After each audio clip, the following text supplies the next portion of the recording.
Welcome, everybody, to the Million Dollar Mission Week 5 edition. I'm your host, Moose, at CFB_Moose here on Twitter, alongside Brian, at BrianJesterFF on Twitter. We're from OccupyFantasy.com, at OccupyFantasy on YouTube, Twitter, Instagram, and TikTok. Here to break down Brian's 150 lineups from last week on DraftKings. Also talk about FanDuel as well. See what some of the other pros did. See what some of the winning lineups did. Have a few laughs along the way. How's it going, Brian? What's up, Moose? Yeah, let's have some laughs. Let's talk about it. Last week was incredibly tilting, honestly. I was doing so well after the 1 o'clock games that I knew that it probably wouldn't hold on, but I was expecting the Giants and Cowboys games to catch me, and then out of nowhere, just the Cleveland Chargers game lapped me everywhere, and so it went from winning a ton of money to losing money very quickly. Yeah, that's always fun. Not fun, but like I know the last time you finished, I think second or ninth or whatever. It seems like some of your big wins have come from that 4 o'clock game, and it's always fun when you're on that side cheering. There's nothing else really around you that can knock you down, so you just keep going up and up and up. But it's terrible when it's the other way around, and one game just keeps popping off so much late in the day, and you just go down and down and down. It's much worse trying to hold on to that top finish than it is trying to catch up to it for some reason. Yeah, absolutely. So let's see how you did last week. We'll start off on FanDuel. 2,700 entries, a little under 1.5K in winnings for a minus 45% ROI, which is pretty much your floor. Pretty standard, yep. DraftKings, pretty much the same thing. 5,100 entries, a little over 2,800 in winnings for a minus 45% ROI. Pretty standard. Yep, exactly the same, right? They're both minus 45%, so. Yep, you're right. When you combine them all together, a little over 3,200 in entries, 44K in winnings for still pretty awesome 36% ROI. I'll take it, man. It's tough to, after week 5, it's hard to complain about a 35% ROI in GPPs, or 35%, right? Yeah, it's hard to complain about that. 36%, hard to complain about that. So we'll keep trucking on. Exactly, yeah. So curious to see where this comes up. Now it's kind of round now. Here's your little sweet spot, and a little bit towards the end of the week. So I'm curious to see what's going to happen. It seems like underperforming wide receivers have been doing very well, Brian. Yeah, they either absolutely crushed or did nothing. So it was no in between in week 5. But the ones that did really well at super low ownership, most of them. So underperforming wide receivers are starting to kick in. So what the numbers you see on screen here are purely GPPs. I've actually been pretty crushed so far in satellites, but it's because, again, I'm playing for live finals and massive tickets. So it needs a spike week to hit that. So it's gonna be funny because if I have a spike week in the next few weeks, it's gonna be a ridiculous spike week, like crazy spike with what I'm playing. So I'm looking forward to it. Yeah, so am I. I also want that trip. So it's great. It's like I don't have to put up anything, and then I just know I'm going to be your +1 after you win like 3 tickets. Yeah. Yeah, so Moose can't wait for the spike week either. Definitely. Again, this is the $1 Million Mission, so if you have questions, definitely go ahead and ask. We are going to talk about the DraftKings Pick'em and Survivor. For Pick'em, we actually had a successful week. We moved up to 504th place, 3-2. Very easily could have been 5-0, but it's not happening. I think we made a pretty profitable tweak this week as far as ownership goes and our projected ownership and what we're doing with our picks. So I think we're in a good spot moving forward, Moose. Definitely. And if we take a look at Survivor, I'm pretty sure my hair is turning gray. 17 years of my life. Got a new sub, Ryan. Awesome. Thank you, Ryan. Shout out Ryan. Thanks, sir. Ryan. It looks like also before the show, David got access to Discord. So awesome. Thank you, David, for the support. OccupyFantasy.com/Discord is where you can check out that information. If you're a member or you just want to subscribe to here on the YouTube membership channel, do get access to the Discord, which is absolutely fantastic resource. Cannot say that enough. But yeah, so back to Survivor. We picked Baltimore. A few, as you can see on screen here. Most we were sweating that last night, weren't we? Yeah, I was telling you last night, like was not fun the first half, first 3 quarters, and my significant other was trying to talk to me about Halloween decorations and like what candy does she want in the bag this year. Not now. I was like, shut the f up! Like I just like talk to me tomorrow about it. And then as soon as you figure Baltimore coming back from 3 scores, now I'm picking out the candy, now I'm figuring out the decorations. But yeah, it seems like we can't just get like a solid week where we just just like cruise. Just like Moose, it's 1 a.m. Let's talk about the candy tomorrow. Yeah. Now I will say what was tilting besides having to come back from 3 scores with the 2-point conversion, is the ownership and what could have been. Now it says on screen here 60% of entrants are left. Minnesota had 45% of entrants, and they came back and hit a crazy score at the end of the game. That sucked because that would have, again, knocked out 45% of people. New England was, I think, 20%. Houston just actually threw the game. Why are you even putting them on betting markets? They're literally just throwing the game every week. Dude, we were this close to 60% of the field being knocked out. Yeah, and instead of 60% being left, it would have been like 20%. And that's where we're picking not the optimal. We're picking the optimal way, not necessarily the heaviest favorite every week. If there's only 10-20%, it means we get to change our strategy up a little bit. Yeah, well, this week I think we're going to see the Colts at like 50% plus. So for those of you in Survivor contest, they're going to be the most popular. If you can avoid it at all possible, it's a rough week outside of the Colts, but I think you can find a spot you like. Pray Houston comes and emotional letdown after the Colts losing overtime on the road. Now they're facing the lowly Texans. It's a decent spot to get upset. We just got to pray that the field gets upset for once. Yeah, and until Houston just decides to run like a fake punt kick into the center's head, and all tide changes. Still pissed about that. I can't believe that play. That was the dumbest play I've ever seen. Yeah, it's actually dumb. But yeah, so that covers all the fancy pictures that we make. So let's hop over to Fantasy Labs. Their contest dashboard is free. Very valuable resource. Always fun to see a person that doesn't have 150 entries win the Millie Maker. So NK, I'm not going to even try to pronounce that. Congrats to the Millionaire Club. Always great. Yeah, the lineup actually was pretty decent. Right? For when you see a person with 1 or 2 entries win, you're normally like, oh my god, what is that lineup? But I think the lineup was pretty good here, right, Moose? If I'm not mistaken, I don't think it was like a super random lineup. Let's see. Let's see. So had a Tampa Bay stack, didn't run it back with anyone, which makes sense. Had a bunch of flames. Ran Madison back with the Minnesota defense. I can't hate on this lineup. Yeah, not a terrible lineup by any means. And again, we're gonna see, especially Tom Brady stacks, right? Especially when a team is a 10-point or higher favorite, we're going to see 3-0 stacks pop up a lot.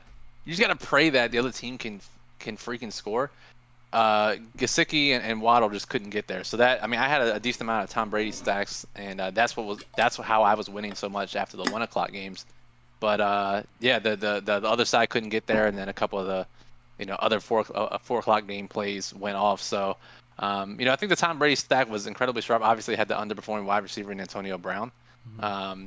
And then there's always good stacking options. And I think another reason that even more this year Tom Brady stacks are so good, triple stack or double stacks just in general.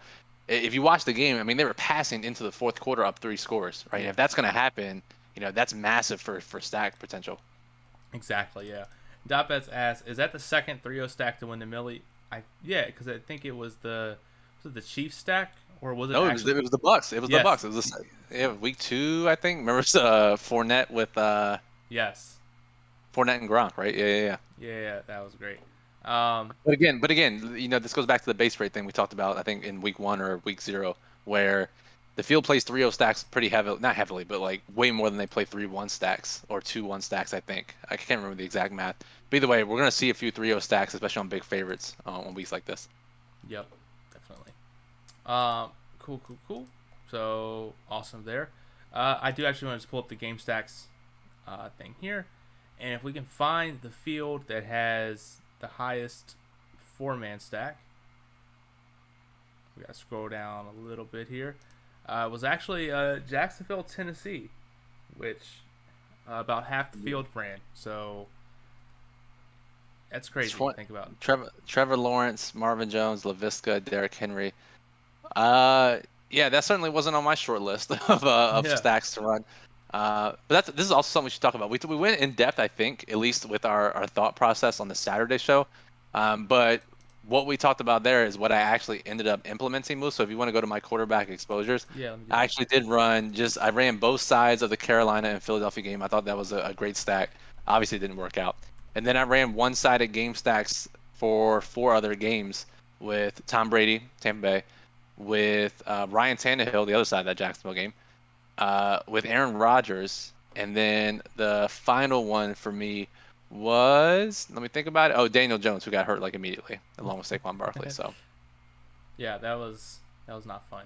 But no, we talked about it before, and most recently this Saturday, where sometimes if you have those game stacks where, for example, you only had Gesicki, Waddle, like it's tough to justify a game stack on both sides. So from both sides, so you're playing both quarterbacks. Sometimes you just play the one side and sprinkle in a little Waddle, which sounds like a band name or a horse name.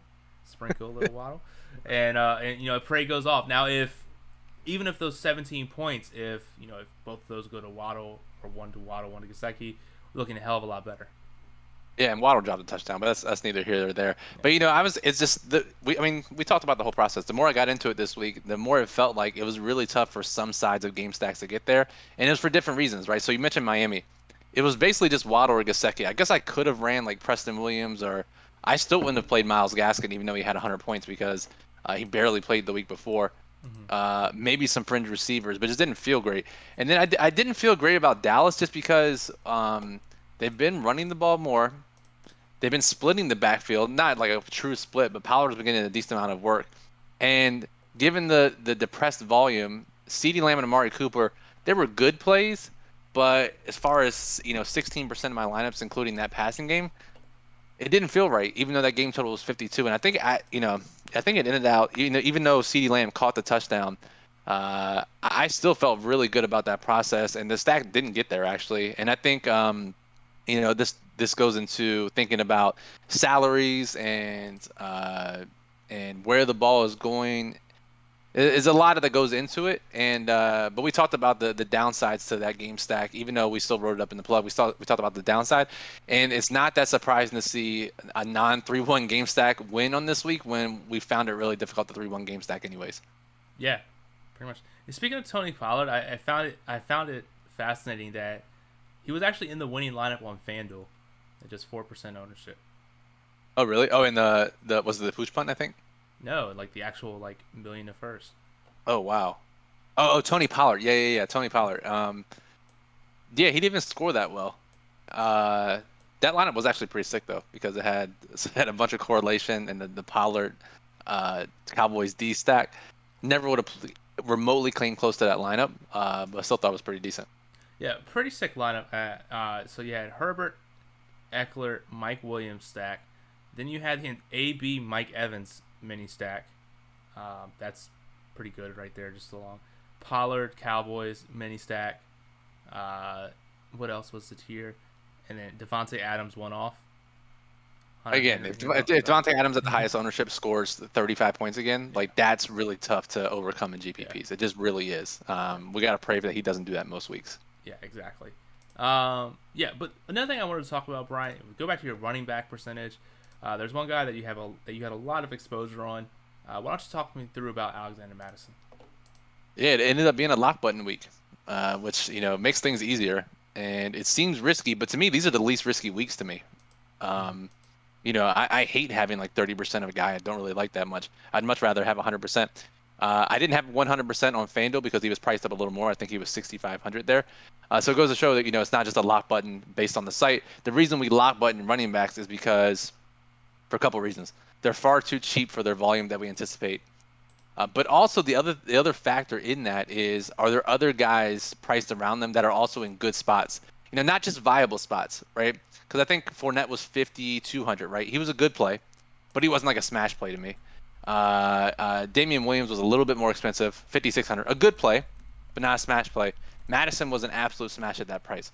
FanDuel, 6,500, there were other plays that were pretty good, or other, at least comparable floor ceilings to Madison, which is why I didn't lock him over there. Over here, you could not find the floor ceiling combo of Madison in that price range, which is why I locked them, and I was able to get a lot of flexibility with the rest of my lineup. Yeah, and that's you talked about it throughout this, pretty much in everything that you talked about was the plug, the Saturday show, the staff chat, the Discord. And we've talked about it on here before. If you can find a cheap guy, 5,500 for a back that's going to get a majority of the snaps like that, might as well just lock him in if you're doing any sort of lineup in any type of contest. Just lock him in, saves you some salary, and it's a good play.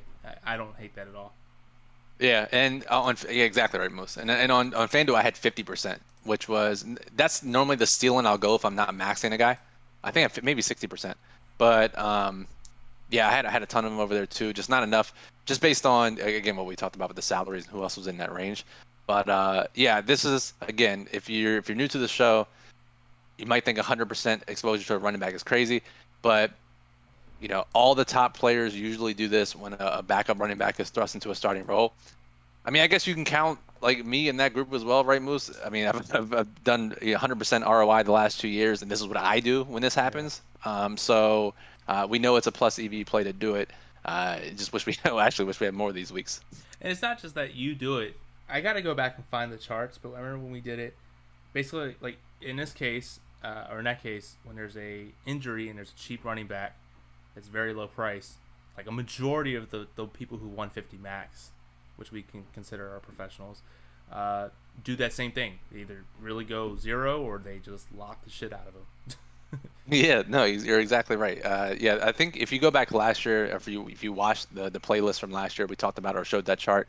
Yeah, it's a great move. And this was interesting because it wasn't like a complete surprise. The way news kept dropping throughout the week, and especially over the weekend, we kind of figured this might be the case. In fact, Chris updated the plug Sunday morning before we even got official word, because we pretty much figured that this was going to happen. So it's kind of nice in that sense because you're able to develop a plan beforehand. So for me, I was like, okay, if Cook is out, I've analyzed the salaries. I'm going to lock him on DraftKings, get heavy exposure on FanDuel. Get the official news. I swap to my group one in DFS Magic, run the builds, get the exposures how I want them. Whereas we've had a couple situations before. I think it was 2 years ago. Leonard Fournette randomly ruled out at 11:30, and Chris Ivory was thrust in. Now we have 90 minutes to actually figure out what to do with our lineups. Those situations are much tougher than the ones where we get a little bit of information throughout the week or just the full blown news. So it's definitely different levels of when that information drops. But you have to be agile. Yeah, and just an example of me not being agile, I actually had two slate groups in DFS Magic, one without Madison, one with Madison. Completely forgot to once Cook was out, completely forgot. I was like, I'm good. I'm looking at my exposures, have everything good in that slate group, and I'm like, why are my lineups popping off like they're supposed to? And then Madison scored. I was like, oh shit! I uploaded the wrong lineup slate group. I forgot. No, you still won for the week, right? Still, yeah, because I stacked the Chargers aside, which was great. Oh, so, beast! Yeah, damn, you can see. All right, so we're talking about transparency. Moose keeping the Chargers game to himself. Not once all week did Moose mention the Chargers stack, and out of nowhere, Moose just slides in. He had 15% Herbert stacks. I think that's what I did. Yeah. .Best says, I switched a ton of Robinson to Madison, probably about 50%. Yeah, I mean, anytime you can get, like you said, a cheap back like that, it's great. Yeah. And Chris says, no one really worth paying up for running back at this week. CMC returning a man in his own salary tier. It's definitely an interesting puzzle for sure. Yeah, and I don't know if we'll see stars and scrubs this week. I haven't looked too much at the strategy, but I think this is becoming a reoccurring theme. Wide receivers, we pretty much know what we're going to do every week as far as getting underperformers, try to get top model guys, obviously the game stacks, tight ends, defense, play the model plays, right? But running back has become its own thing, especially in 2021, which is the way the NFL works and the way the pricing is, where we have to figure out, is it stars and scrubs? Is it more mid-range guys? Are we not playing any studs whatsoever because we can't afford them? So I think this week might be the most interesting one, just because, like Chris said, CMC is in his own tier, and there's a bunch of guys after that. Plus, as Betts alluded to, with the CEH injury, we might get some Chiefs running backs. So, yeah, I'm looking forward already to breaking down Saturday slate Yeah, or Sunday slate on Saturday. Thank goodness this isn't like MLB, and you have to worry about like you said, we're 90 minutes before lock. We got to figure out injuries and all that stuff. So that's one thing I do like about NFL. Yes, that is very, very true. Yeah. Shout out to the NBA guys who have to do all that analysis in like 8 seconds. Cool. So we're here for 10 more minutes. If you have any last lingering questions, you want us to look something up, definitely go ahead and ask. Again, this is the $1 Million Mission. We're on the Fantasy Labs contest dashboard. Brian, we always like to look at duplicates, and definitely a crazy duplicated lineup. I'll say the 1-1-1-1-1 stack. It's always fun to see. Yes, the super 1-1-1-1-1 stack. Yeah, this looks like, again, every week we see this, right? Yeah. Another thing I wanted to talk about, Moose, is and I don't think it's like really applicable information. I just think it's interesting to see. If you look at a lot of the winning lineups this week, or I think the best way to judge this is by looking at screenshots on Twitter. And many times you'll see after a week is over, either it was a really sharp week. I can't remember which week it was. I think it was week 3 when I won, right? Yeah. We saw screenshots from a lot of different sites, right? A lot of sharp sites were their members were tweeting screenshots. This past week, I think Established the Run, that group was especially on the Chargers-Browns game because most of the winners and most of the screenshots on Twitter were from their members. So it's always really interesting to see which games different sites are on. And it's no surprise that when we're on a game that no one else is on and it goes off, a lot of the screenshots and a lot of our members do really well.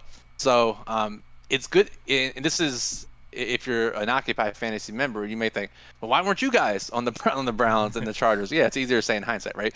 But also, it's nice to know that you're getting unique information that we're creating ourselves, that we're coming up with our own takes. We have our own unique model. So when we're on a game and no one else is, it's truly unique and we're the ones doing it. And actually, if you're playing tournaments, that's what you want, right? You don't want our views aligning with other sites' views every single week. There are going to be some weeks where it lines up, like the Rams game in week 3. But you don't want that as a member. I don't want that as a DFS player. We don't want that as a staff. Like, no one wants that. Everyone benefits the most when our tournament analysis is different from every other site, because when that hits, it's screenshot city for Occupy. Yeah. However, in the plug, that's where we want the consensus, and that's where Chris does a great job of highlighting just the best overall plays. That should line up in most spots, right? Because again, that's what it lines up with ownership. We talk about it. People have all week to find out the best plays. Chris finds them, puts them in the plug for you, and that's how you supplement some of our tournament analysis. So, because I got a couple questions this week about, what the ETR guys did, what staff does versus what they tell members. So it's always interesting to me, and I think it's, it's just a testament to our own work that we come up with different takes every week. Yeah, and you talk about what does staff do versus members. I always love what model do you all use? It's like the same one I'm showing you on screen, the Occupy model. So. Except Moose using his ETR membership and getting Charger stacks this past weekend.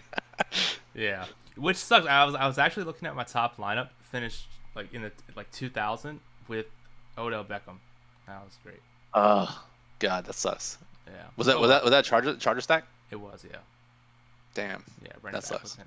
Oh well. I can't be mad about profit. I just saw this. This makes it interesting. Basically, 94% of lineups were unique.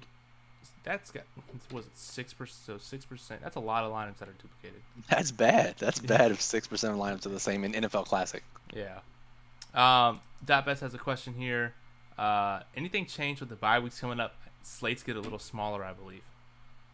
Yeah, and this is actually good for us too, because ownership condenses a little more, and if a top play busts in tournaments, that's when, and I think this is a big reason why most of our success, or most of my success, comes during these weeks when the buys are. That's an additional factor. Obviously, the model has more data to use, but also the fact that ownership gets pressed to just a couple plays at each position, and especially at receiver. And if that busts, and we get our 5% plays that go off, that's how you really leapfrog the leaderboard. So that's a sharp point, and I don't think it really changed anything about our strategy. I think you'll just see that you might have heavier exposure on guys that are lower owned, and you might feel uncomfortable having way less exposure to like a Devontae Adams who's 40% owned or 30% owned or whatever. But that's when we really have the big weeks. Yeah, you're definitely right on that. Yeah. So all right, let's run through the last couple of things we'd like to look at. Love to see it. 9% of tight ends and flex across all lineups. Half of that in top 1%. Love to see it. Another victory for us. It's so disheartening when we see tight ends end up in the top 1%. Definitely. And then let's just compare that in the slant, which is a little sharper. 5 to 4. So showing it right there, that's sharp. The 4-4-4-4. 5 to 0. Wow. Those 5% got crushed. By the way, I didn't have a 4-4-4 ticket this week. Unfortunately, this is the first one this year I didn't have. I think I would have run a Tom Brady lineup in there, so he probably would have cashed at least. Yeah. I don't know. It'd have been tilting because I bubbled the last 4-4-4 last week or 2 weeks ago. Yeah. So just a little insight if you want to know about the swings of where I was looking at this week. After the 1 o'clock games ended, I was up a little over $200,000 combined on both sites. Oh, that included a live final ticket, included some King of the Beach, included it was very close. I was like 5 points out of first for a live final on FanDuel with Saquon, who immediately just destroyed his ankle, and that it dropped a little bit by about 25%, but that was still holding like well into the third quarter of the games. I was like, wow, this might be okay. I might actually have a shot here. I still need to thread the needle in a couple spots. But then Mike Williams and Austin Eckler just ended all hopes and dreams. But it goes to show, like in a tournament setting, how quickly those profits and it was the opposite, right? Most in week 3, right? It wasn't winning much, and then all of a sudden it went to 50K or whatever. So exactly, yeah. That sucks. I actually did not know that until just now. Like that sucks. Yeah. DFS says I may have leaned the Chargers in that case, but didn't think about it like that at the time. Also, sorry for blowing up the chat, but love picking y'all's mind. DFS, you should never apologize for that. Love your questions. They're great. Yeah, we appreciate it. He says on a week like last week where we ended up not particularly going with a true game stack and only going one side, in the future, would it be smart to use the underperforming wide receivers as the run back? Yeah, ideally, right? And I think that's probably why Moose ended up on the Chargers with Odell as the run back. It's the reason I stacked Philly Carolina in a week where it didn't stand out as much as it normally would. But the fact that we get 2 underperforming wide receivers on opposite sides, pretty good move to make. I'm always for utilizing those guys as a tiebreaker in stack scenarios. Definitely, yeah. There was, I think, one other thing I wanted to ask. Like before you went on that, there was something I was going to talk about that I think was actually pretty important. We were talking about tight end usage and salaries. Yes, that's what it was. Yes. Okay. So about tight end usage, like why tight ends are ass. Like they are very bad this year. We can't even find one to play, right? Who the fuck is playing two, right? Yeah, like why? Like I would love to know the rationale behind. Like they are very bad this year. Why are you playing 2 tight ends? I don't understand that concept. I felt comfortable about 0 tight ends this week. I was like, yes, let's put in 2.